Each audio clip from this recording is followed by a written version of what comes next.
नमस्कार. माझं नाव मंगेश विश्वासराव. काय बोलावं काही कळत नाही. आजूबाजूला फक्त नैराश्य आणि अंधार याचं साम्राज्य सगळीकडे जगभर. अशा वेळी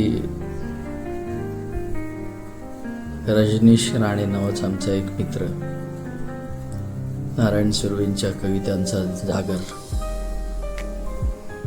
करावा अशी इच्छा फोनवर व्यक्त करतो आणि मी अनाहूतपणे हो म्हणून जातो. नंतर वाटतं की या नीलाजऱ्या दुनियेमध्ये हे सगळं कविता वाचन का करावं आपण. कविता ही फक्त मलमपट्टीपुरती उरली की काय असं सतत वाटत राहतं. जन्मापासूनच ज्याला आपल्या आईबापाचं नाव ठाऊक नव्हतं तो माणूस पुढे अनेकांची सावली झाला.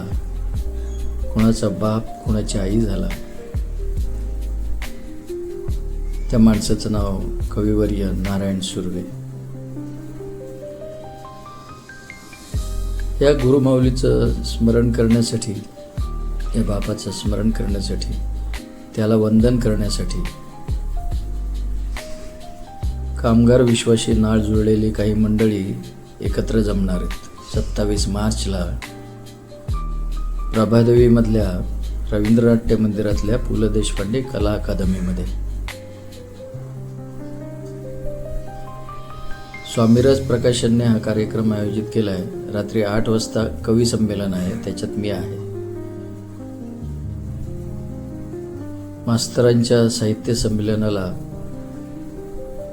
जायला हवं हे सतत जाणवत राहतं मनामध्ये.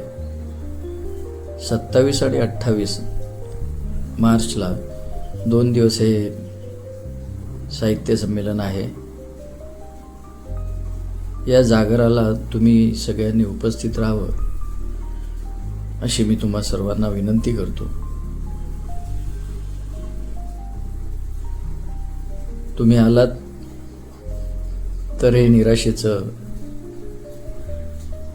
जे काही मळब आहे दाटून आलेलं ते थोडंफार दूर झाल्यासारखं वाटेल. नक्की या, मी आपली वाट पाहतोय.